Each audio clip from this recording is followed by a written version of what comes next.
মানুষ বিক্রি হয়ে যায়, অন্তর ছোট হয়ে যায়, ছোট ছোট বিষয় নিয়ে কাড়াকাড়ি করে, ছোট ছোট বিষয় নিয়ে মারামারি করে।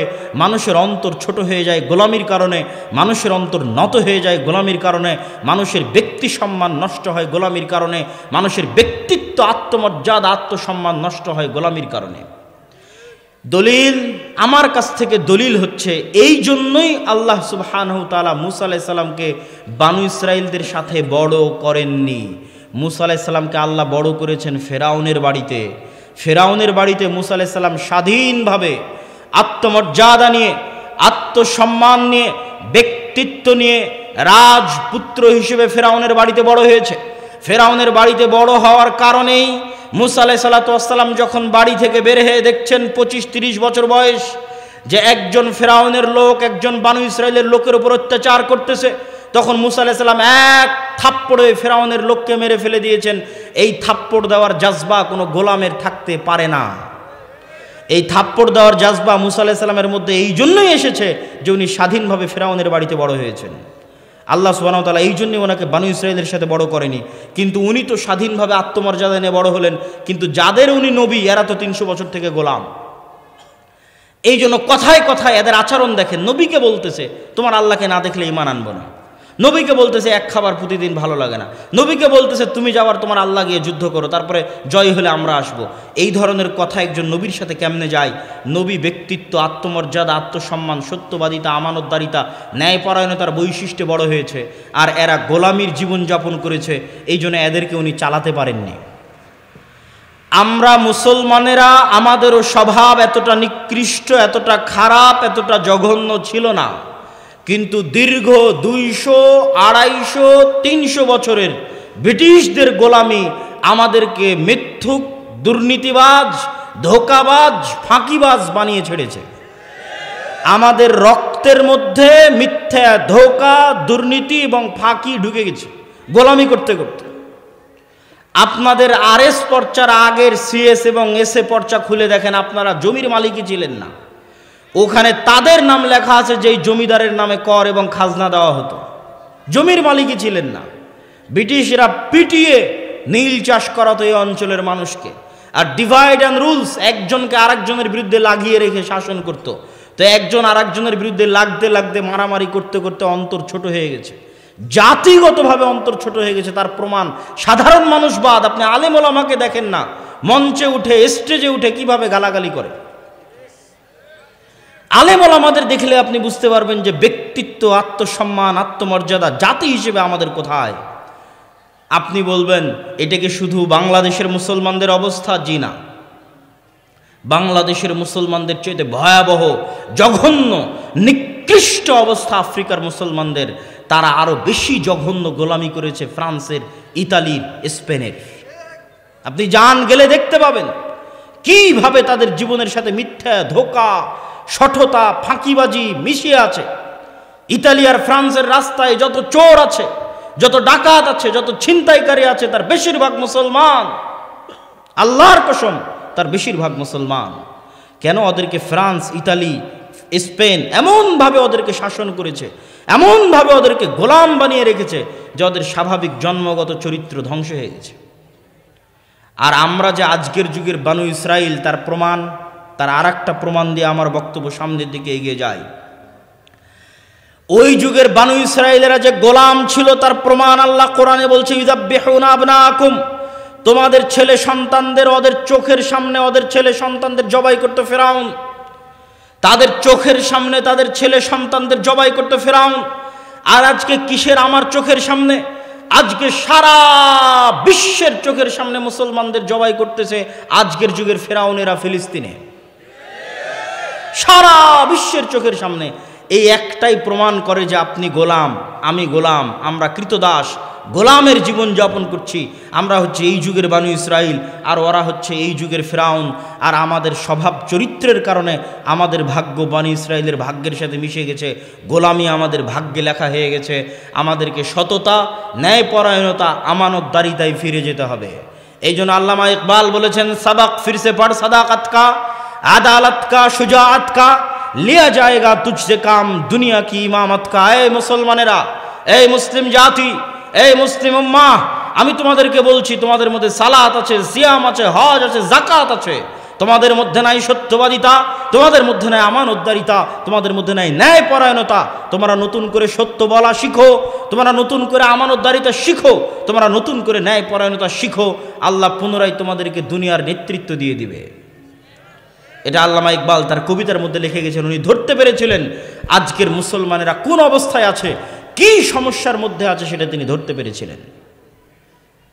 সম্মানিত উপস্থিতি, মুসলমানদের এই ভয়াবহ গোলামির চিত্র, ভয়াবহ দাসত্বের চিত্র আপনি যদি দূরবীন দিয়ে দেখতে চান, তাহলে একটি দৃশ্যই আপনার জন্য যথেষ্ট যে মুসলমানেরা কিরকম গোলামি, কিরকম দাসত্বের মধ্যে নিমজ্জিত আছে। একটি চিত্র বলে আমার বক্তব্য সামনের দিকে এগিয়ে নিয়ে যাই। সারা বিশ্ব থেকে, শুধু বাংলাদেশ নয়, Bangladesh, Pakistan, Malaysia, Syria, Libya, Yemen, মিশর, আফ্রিকা, সারা বিশ্ব থেকে মুসলমানেরা অবৈধ উপায়ে ইউরোপ এবং আমেরিকা যাওয়ার জন্য, ইউরোপের কান্ট্রিগুলোতে যাওয়ার জন্য লিবিয়ার নদী বন্দর, সমুদ্র বন্দরে জমা হয়। এরা রোহিঙ্গাদের মতো করে বাতাস দিয়ে ফুলানো নৌকায় চড়ে, যেই নৌকাতে 300-400 জন আরোহী উঠে। এই 300-400 জন আরোহী নিয়ে এই নৌকা হয় ডুবে যাবে, আর না হয় ইউরোপ তাদেরকে ভিক্ষা দিবে শরণার্থী হিসেবে, যে আসো আমার দেশে থাকো, গোলামি করো, শরণার্থী হিসেবে ভিক্ষা দিবে। এরা আবার ওই দেশে গিয়ে কি করবে? আপনি ইউরোপে যতজন মুসলমান আছে, আমেরিকায় যতজন মুসলমান আছে, তাদের আমি ছোট করছি না, কখনোই না, কিন্তু মুসলমানদের সামাজিক অবস্থান দেখাচ্ছি। তাদের জিজ্ঞেস করবেন যে ইউরোপ আমেরিকায় মুসলমানেরা কি করে, মুসলমানেরা কয়জন ডাক্তার, কয়জন বিশ্ববিদ্যালয়ের প্রফেসর, কয়জন বিজ্ঞান ইনস্টিটিউটের মালিক, কয়জন ব্যবসায়িক কোম্পানির মালিক? না বেশিরভাগ মুসলমান ট্যাক্সি ড্রাইভার, বেশিরভাগ মুসলমান রেস্টুরেন্টের ওয়েটার, না বেশিরভাগ মুসলমান কেয়ার হোমের জব করে, না বেশিরভাগ মুসলমান সুপার শপের দোকানদারি করে? খোঁজ নিয়ে দেখবেন। আর একটা ইহুদি পল্লীতে খোঁজ নিয়ে দেখবেন, ওই ইহুদি পল্লীতে যদি 300 জন বসবাস করে, তাহলে ওই ইহুদি পল্লীর 300 জনের 300 জন ইহুদি, 300 জনই হয় ডাক্তার, না হয় মেডিকেলের প্রফেসর, না হয় কোম্পানির মালিক, না হয় ব্যাংকের মালিক। আর মুসলমানেরা হচ্ছে সমাজের তৃতীয় শ্রেণীর নাগরিক। এই জন্য আমি বলেছি, ভারতের মুসলমানদের সাথে ইউরোপ আমেরিকার মুসলমানদের কোনো পার্থক্য নাই, এতটুকু যে ভারতের মুসলমানেরা নাগরিক অধিকার পায় না, মানবিক অধিকার পায় না। ইউরোপ আমেরিকার মুসলমানেরা নাগরিক আর মানবিক অধিকার পায়, ন্যূনতম হলেও পায়। কিন্তু পার্থক্য কি? ভারতের মুসলমানেরাও যেমন আপনি খুঁজে দেখবেন, না ডাক্তার, না ইঞ্জিনিয়ার, না মেডিকেলের প্রফেসর, সব হচ্ছে দুবাই, দিল্লি, কেরালা, মুম্বাই, এগুলোতে গিয়ে মিস্ত্রিগিরি করে, যোগালিগিরি করে, লেবারিগিরি করে। ওই একই লেভেলে মুসলমানরা ইউরোপ এবং আমেরিকায় কাজ করে। এটা হচ্ছে মুসলমানদের গোলামির চিহ্ন। মুসলমানদের শিক্ষাগত অধপতন, শিক্ষাগত অযোগ্যতা এবং চারিত্রিক অধপতন তাদের ভাগ্যে গোলামি লিখে দিয়েছে। তাদের ভাগ্যে গোলামি নিয়ে এসেছে শিক্ষাগত অধপতন এবং চারিত্রিক অধপতন। মুসলিম বিশ্বের যারা বড় বড় ধনী দেশ আছে, তারা তাদের যে কয় টাকা ইনকাম হয়, সে কয় টাকা পর্যটন আর বিনোদনের জন্য ব্যয় করে। আর আমাদের মতো যেগুলো তৃতীয় বিশ্বের মুসলিম দেশ আছে, এরা টাকা দিয়ে রাস্তাঘাট, ব্রিজ, কালভার্ট তৈরি করে, শিক্ষার পিছনে বিনিয়োগ নাই। অর্থনৈতিক উন্নয়নের পিছনে, ব্যবসায়িক প্রতিষ্ঠানের পিছনে, নতুন ব্যবসায়িক খাতের পিছনে, স্বাস্থ্যসেবার পিছনে বিনিয়োগ কম। আর যারা মসজিদের কমিটি আছে, তারাও যদি 10 টাকা, 500 টাকা, আজকের মসজিদ কমিটি উন্নয়নের জন্য সম্মেলন করেছে, তারাও টাকা নিয়ে গিয়ে মসজিদে এসি লাগাবে, টাইলস লাগাবে, মসজিদে ছাদ দিবে, সব কিছু করবে, কিন্তু মসজিদে শিক্ষার ব্যবস্থা করবে না। তাহলে সারা বিশ্বের মুসলমানদের কাছে শিক্ষা 2 নাম্বার, আর ইউরোপ আর আমেরিকার কাছে শিক্ষা 1 নাম্বার। বাংলাদেশে ব্রাক কয়টা এরকম জালসা আয়োজন করেছে?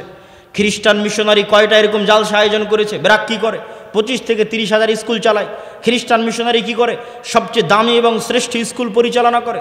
আর আমরা হুজুগে বাঙালি, আমরা মনে করি এরকম একটা জালসা সম্মেলন করব, এতেই দিনের অনেক উপকার হবে। 12 বছর সিলেবাসে যা পড়বে তাই 1 ঘন্টার বক্তব্যে সমাধান হবে। 12 বছর সিলেবাসে ইসলাম বিদ্বেষী জিনিস পড়বে, ধর্ম বিদ্বেষী জিনিস পড়বে, আমি 1 ঘন্টার বক্তব্য দিয়ে কি করব? মুসলমানেরা কখনোই সিস্টেম তৈরি করা জানে না। মুসলমানেরা জানে শুধু রিয়্যাক্ট করা, প্রতিক্রিয়া দেখানো। প্রতিক্রিয়া দেখানো আর কাজ করা, সিস্টেম তৈরি করার মধ্যে কি পার্থক্য আমি ছোট্ট উদাহরণ দিয়ে বুঝিয়ে দিই। এই বক্তব্যগুলো, এই আলোচনাগুলো মূলত আলেম ওলামা, শিক্ষিত শ্রেণী, ইসলামী দল, ইসলামী সংগঠন যারা করে তাদের চিন্তা করা উচিত, তাদের চিন্তার খোরাক। কিন্তু যেহেতু আলোচনা করতে এসেছি, সেহেতু উদাহরণ হিসেবে আপনাদের সামনে বলে যাচ্ছি। ধরেন পাশের বাড়ির ছাগল যদি আপনার গাছ খেয়ে ফেলে, তাহলে প্রতিক্রিয়া হচ্ছে আপনি চিল্লাচিল্লি করবেন, গালাগালি করবেন। তারপরে ছাগল 5 দিন আসবে না। 5 দিন পর আবার ছাগল আসবে, আপনি আবার চিল্লাচিল্লি করবেন, গালাগালি করবেন, এটার নাম প্রতিক্রিয়া। আর অ্যাক্ট কি, কাজ কি, সিস্টেম কি, আপনি ওই গাছটা বেড়া দিয়ে ঘিরে দিবেন, তার পাশে আরও বড় প্রাচীর দিয়ে ঘিরে দিবেন, যেন ওই ছাগল আর কোনোদিন এই গাছের কাছে আসতেই না পারে। এটা হচ্ছে কাজ। মুসলমানেরা সবসময় কি করে, হুট করে একদিন দেখলো ফেসবুকে কেউ আল্লাহর নবীকে গালি দিয়েছে, রাস্তাঘাট মাঠঘাট গরম করে লিল্লাহে তাকবীর দিয়ে মিছিল মিটিং করে 5 দিন 10 দিন পর আবার ঘুমিয়ে যাবে। কথা আমার বুঝতে পারেননি? 5 দিন 10 দিন পর ঘুমিয়ে যাবে, 5 বছর পর ঘুম থেকে উঠে দেখবে সিলেবাসের মধ্যে LGBT, সিলেবাসের মধ্যে ট্রান্সজেন্ডার, সিলেবাসের মধ্যে সমকামিতা, আবার লাফ দিয়ে উঠে রাস্তাঘাট মিছিল মিটিং একাকার, 10 দিন পর আবার ঘুমিয়ে যাবে। এটা হচ্ছে প্রতিক্রিয়া। কিন্তু যেই সিলেবাসের মধ্যে LGBT ঢুকলো, এই সিলেবাস তো ভারতেরও নয়, রাশিয়ারও নয়, চীনেরও নয়, আমেরিকারও নয়, তো তোমার বাংলাদেশের সিলেবাস। তুমি ছিলা কোথায়? তুমি কোথায় ছিলা? তুমি শুধু ওরা ঘটাবে তখন তাকবীর দিবা, এই অপেক্ষায় ঘুমিয়ে আছো। কিন্তু তারা 100 বছরের দীর্ঘমেয়াদী পরিকল্পনা নিয়ে, 50 বছরের দীর্ঘমেয়াদী পরিকল্পনা নিয়ে কাজ করে যাচ্ছে। যখন একটা জিনিস বাইরে ভাইরাল হয়, তোমরা লাফ দিয়ে উঠে তাকবীর দাও, তখন ওরা বলে আচ্ছা ঠিক আছে, এবারের মতো না, আরও 5 বছর 3 বছর অপেক্ষা করো, নতুন সিস্টেমে এদেরকে খাওয়াবো, এরা তো আবার ঘুমিয়ে যাবে। তখন আবার প্রকাশ হবে, আবার আপনি লাফ দিয়ে গিয়ে তাকবীর দিবেন, মিছিল মিটিং করবেন, আবার ঘুমিয়ে যাবেন। এভাবে কখনো হয় না। তারা দীর্ঘমেয়াদী পরিকল্পনা নিয়ে কাজ করে। এই জন্য মুসলমানদেরকে শিক্ষা নিয়ে, দীর্ঘমেয়াদী পরিকল্পনা নিয়ে, চারিত্রিক উন্নয়ন নিয়ে, সততা, ন্যায় পরায়ণতা, আমানতদারিতা নিয়ে এবং শিক্ষা নিয়ে ইত্যাদি নিয়ে দীর্ঘমেয়াদী কাজ করতে হবে। সিস্টেম তৈরির পিছনে কাজ করতে হবে। আদ-দাওয়া ইলাল্লাহ দেশব্যাপী মসজিদ ভিত্তিক দিন শিক্ষার যে কার্যক্রমের উদ্যোগ নিয়েছে, ওটা অতি নগণ্য, অতি ক্ষুদ্র উদ্যোগ। এটা আমি তাকবীর দিয়ে সমাবেশ করে, জনসমাবেশ তৈরি করে আপনাকে দেখাতে পারবো না যে কত লোক এটা অনুসরণ করতেছে বা মানতেছে। কেননা এটা দল নয় যে আপনাকে দেখাবো এখানে হাজার হাজার মানুষ। এটা শিক্ষার বিষয়। এটা সমাজে দীর্ঘমেয়াদী প্রভাব রাখবে, নীরবে বিপ্লব ঘটাবে, সমাজে নীরবে মানুষকে দিন শিখাবে, কোরআনের পাশাপাশি মৌলিক দিন শিখাবে। কিন্তু এটা চ্যালেঞ্জ। কেন? এটাকে কেউ দাওয়াতি কাজ মনে করে না। আমাদের যুবক সমাজ মনে করে দাওয়াতি কাজ মানে জালসা আয়োজন করতে হবে, দাওয়াতি কাজ মানে কোনো দলে যোগ দিয়ে পদ নিতে হবে, কোনো মিছিল মিটিংয়ে যুক্ত হতে হবে, তাকবীর দিতে হবে। তারা কখনোই মনে করে না দাওয়াতি কাজ মানে শিক্ষা। তারা মনে করে মসজিদে মক্তব তো কমিটি চালাবে আর ইমাম চালাবে। জি না, এটাই দাওয়াতি কাজ। আপনার মাথায় যখনই মাথায় আসবে যে আপনি দাওয়াতি কাজ করবেন, তখন আপনার মাথায় যেন আগে শিক্ষা আসে যে অত্র অঞ্চলের সকল মুসলমানের সন্তান কোরআন শিখলো কিনা, আপনি নিজে কোরআন জানেন কিনা, অত্র অঞ্চলের সকল মুসলমানের সন্তান দিন শিখলো কিনা, আপনার কাছে নিজের কাছে দিনের মৌলিক জ্ঞান আছে কিনা। না থাকলে বাড়ি বাড়ি গিয়ে দাওয়াত দিয়ে দিয়ে কমিটিকে বুঝিয়ে ওই বাচ্চাদেরকে মসজিদে নিয়ে এসে আদ-দাওয়া ইলাল্লাহর সহযোগিতা নিয়ে, ট্রেনিং নিয়ে উক্ত মসজিদে দিন শিক্ষার ব্যবস্থা বাস্তবায়ন করবেন। এটাই দাওয়াতি কাজ। এখন পর্যন্ত আমরা 3 ব্যাচে 100-র অধিক শিক্ষককে ট্রেনিং দিয়েছি। যে ট্রেনিংয়ে আসবে তার যাতায়াত খরচ জামিয়া সালাফিয়ার উপর, দাওয়া ইলাল্লাহর উপর। যে ট্রেনিংয়ে এসে থাকবে খাবে 10 দিন, ওই থাকা খাওয়ার খরচ জামিয়া সালাফিয়ার উপর, দাওয়া ইলাল্লাহর উপর। ট্রেনিং নিয়ে যখন ফিরে যাবে তখন 5 কপি 10 কপি করে সিলেবাসের বই তাদের কাছে বিনামূল্যে দেওয়া হবে। ওই বইয়ের বিনামূল্যে দেওয়ার খরচও জামিয়া সালাফিয়ার উপর, দাওয়া ইলাল্লাহর উপর। আর আমি খাকসার আব্দুল্লাহ বিন আব্দুর রাজ্জাক দেশ ও জাতির ভবিষ্যৎ প্রজন্মের সন্তানের শিক্ষার জন্য ওয়াকফ হিসেবে আছি। যেখানে ডাকবেন বিনা খরচে ফি সাবিলিল্লাহ সেই মসজিদে উপস্থিত হব, জাতির সাথে ওয়াদাবদ্ধ। কিন্তু টাকার বিনিময়ে জালসা থেকে জালসা করে বেড়াবো, এইটা কখনো দীর্ঘস্থায়ী টেকসই কাজ নয়। এটা হচ্ছে হুজুগে বাঙালি মেলার মতো। আগের যুগে যাত্রা হতো, এই যুগে মেলা, তার আগের যুগে মেলা হতো, আর এখন হয়তো আমরা তার আলট্রা ভার্সন, ইসলামিক ভার্সন তৈরি করেছি, জালসা সম্মেলন। তার মানে জালসা সম্মেলনে যে দিনের কাজ হয় না তা বলি না। জালসা সম্মেলনে 2টা দিক নির্দেশনা দেওয়া যায়, জালসা সম্মেলনে 2টা ইমান জাগানো কথা বলা যায়, কিন্তু জালসা সম্মেলনে শিখানো যায় না। ও 12 বছর সিলেবাসে যা শিখাবে আমি একদিনে 1 ঘন্টায় তা শিখাতে পারবো না। এর জন্য আপনাকে মসজিদে আসতে হবে, আমার ট্রেনিংপ্রাপ্ত শিক্ষকের কাছে সিলেবাসের মাধ্যমে আপনাকে নিয়মিত শিখতে হবে। ও 12 বছরে ধর্মবিদ্বেষী যা শিখাবে তার আগেই অ্যান্টিবায়োটিক হিসেবে, ইঞ্জেকশন হিসেবে আপনার শরীরের সন্তানের অন্তরে দিনের জ্ঞান, কোরআনের জ্ঞান বসিয়ে দেওয়া হবে, যেন শয়তান তাকে পথভ্রষ্ট করতে না পারে ইনশাআল্লাহ। কিন্তু আপনি যদি মসজিদ ভিত্তিক দিন শিক্ষা বাস্তবায়ন না করেন, তাহলে জেনে রাখবেন আপনার সন্তানকে, যে কোনো মুসলমানের সন্তানকে কোরআনের জ্ঞান না দিয়ে, মৌলিক দিনের জ্ঞান না দিয়ে বর্তমান যুগে স্কুলে পাঠানো সরাসরি শয়তানের কাছে পাঠানো। আর আমি যখনই শয়তানের কথা বলি, ইবলিসের কথা বলি, আল্লাহে আল্লাহর কসম, আল্লাহে আল্লাহর কসম, আল্লাহর কসম কাল্পনিক কোনো চরিত্রের কথা বলি না। যে ইবলিস পৃথিবীতে বাস করে, যে ইবলিস আদম আলাইহিস সালাতু ওয়াস সালামকে সিজদা করেনি, সরাসরি ওই ইবলিসের কথা বলি। আমি বক্তব্যে বলেছি শরীফ এবং শরীফার গল্প, ট্রান্সজেন্ডারের গল্প ইবলিস স্বয়ং নিজে লিখেছে। তো আমি যখন বলেছি ইবলিস নিজে লিখেছে, আল্লাহর কসম আমি এটা কাল্পনিক চরিত্র হিসেবে ব্যবহার করিনি। আমি সত্যি সত্যি ওই ইবলিস বুঝিয়েছি যে পৃথিবীতে বাস করে, ওই ইবলিস বুঝিয়েছি যে আদম আলাইহিস সালাতু ওয়াস সালামকে সিজদা করেনি সেই ইবলিস। এই ইবলিসের সবচেয়ে বড় এজেন্ডা হচ্ছে মানুষকে তার স্বাভাবিক মর্যাদা থেকে, স্বাভাবিক মান সম্মান থেকে নিচে নামিয়ে দেওয়া।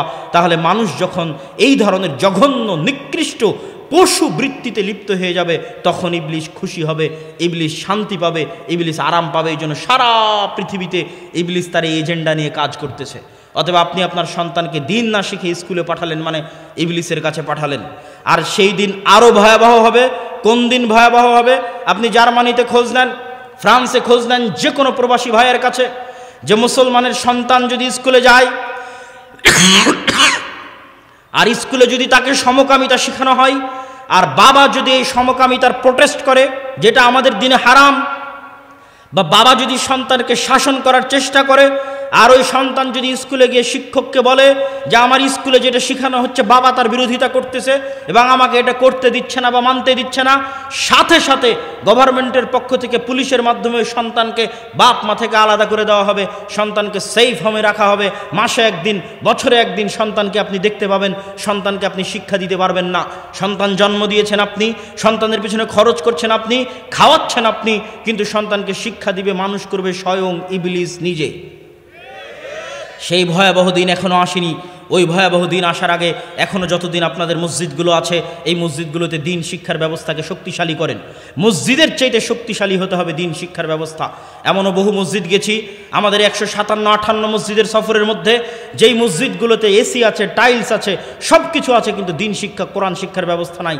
আবার জিজ্ঞেস করলে কমিটি বলে যে অর্থনৈতিক সমস্যা।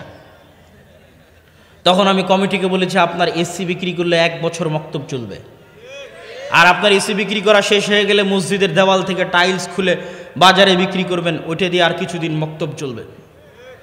টাইলস খুলে বিক্রি করা হয়ে গেলে যে ফ্যানগুলো লাগিয়ে রেখেছেন, এই ফ্যানগুলো খুলে বাজারে বিক্রি করবেন, আর কিছুদিন মক্তব চলবে। তারপরে যে মাইক আর ব্যাটারিটা আছে ওটাও খুলে বাজারে বিক্রি করে দিবেন, আর কিছুদিন মক্তব চলবে। তবুও আপনি মসজিদে যা লাগিয়েছেন তার চাইতে শিক্ষা বেশি জরুরি। বিশ্বাস না হলে খ্রিস্টানদেরকে দেখেন, ইউরোপিয়ান এবং আমেরিকানদেরকে দেখেন, তারা আপনার মসজিদের দায়িত্ব নিলে 10 টাকা থাকলে 5 টাকা আগে শিক্ষায় ব্যয় করবে। এরা শিক্ষা জিনিসটা জানে, সিলেবাসের মূল্য জানে। এই জন্যই তো আপনার সিলেবাস পরিবর্তনের জন্য এত চেষ্টা তারা করতেছে। কেন করতেছে? যদি সিলেবাসের কোনো গুরুত্ব না থাকতো, শিক্ষার কোনো গুরুত্ব না থাকতো, তাহলে আপনার সিলেবাস পরিপূর্ণ ইসলামিক হতো। আর বেরাক আর খ্রিস্টান মিশনারিরা বড় বড় জালসা করে বেড়াতো। বুঝেননি মনে হয় যে আপনি বিশাল ইসলামিক সিলেবাস নিয়ে দেশ চালাবেন, আর বেরাক আর খ্রিস্টান মিশনারিরা বড় বড় জালসা করবে, তাহলে তাই হতো না? তো ওরা তো একটাও জালসা করে না, ওরা কিনে ব্যস্ত আছে সিলেবাস আর শিক্ষা, সিলেবাস আর শিক্ষা। তাহলে আপনি কি স্বর্ণের মসজিদ দিয়ে পানি খাবেন? স্বর্ণ দিয়ে মসজিদ বানিয়ে, স্বর্ণ দিয়ে মাদ্রাসার বিল্ডিং বানিয়ে, স্বর্ণ দিয়ে রাস্তাঘাট বানিয়ে ধুয়ে পানি খাবেন?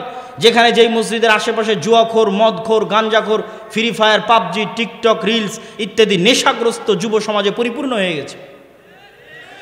এই মসজিদ বিরান পড়ে থাকবে। বিরান পড়ে থাকা মসজিদ দেখে এসেছে, আপনিও দেখতে পারেন। স্পেনের কর্ডোভা গ্রানাডায় মুসলমানেরা 800 বছর শাসন করেছে।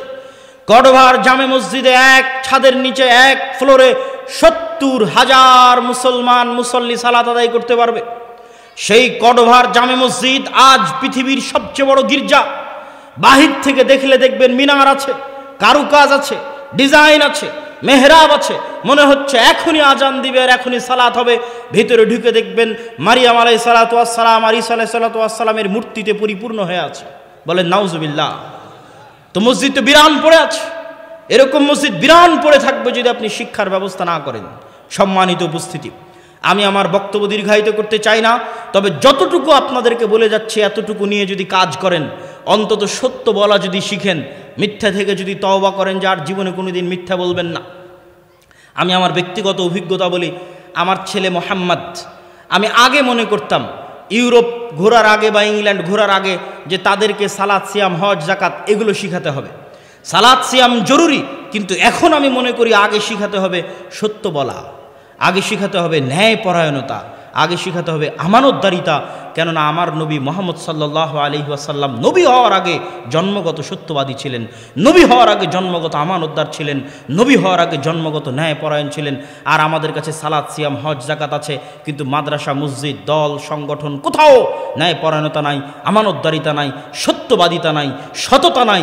এই জন্য এই সালাত, এই সিয়াম, এই হজ, এই যাকাত কাজে আসবে না, আসবে না, আসবে না। আমাদের কাছে এই মাইক আছে, শত শত ক্যামেরা আছে, শত শত মিডিয়া আছে, কই আল্লাহর নবীর কাছে মুহাম্মদ সাল্লাল্লাহু আলাইহি ওয়াসাল্লামের কাছে না মাইক ছিল, না ক্যামেরা ছিল, না মোবাইল ছিল। তারপরে সারা পৃথিবীতে ওই সময় মুহাম্মদ সাল্লাল্লাহু আলাইহি ওয়াসাল্লাম এবং তার সাহাবীরা তাদের হাতে যত বেশি মানুষ মুসলমান হয়েছিল, আমাদের কাছে কয়টা মানুষ মুসলমান হচ্ছে? ইসলামের বিপ্লব কেন আসতেছে না? বিপ্লব কেন আসে না? এই জন্য যে মুহাম্মদ সাল্লাল্লাহু আলাইহি ওয়াসাল্লামের স্বভাব সম্পর্কে খাদিজা রাদিয়াল্লাহু তাআলা আনহা নিজে বলছেন, যখন তিনি সেই দিন নবী হবেন, তার কাছে হীরা গুহায় ওহী এসেছে, সেই দিন তিনি ভয়ে থরথর করে কাঁপতে কাঁপতে খাদিজার কাছে এসেছেন।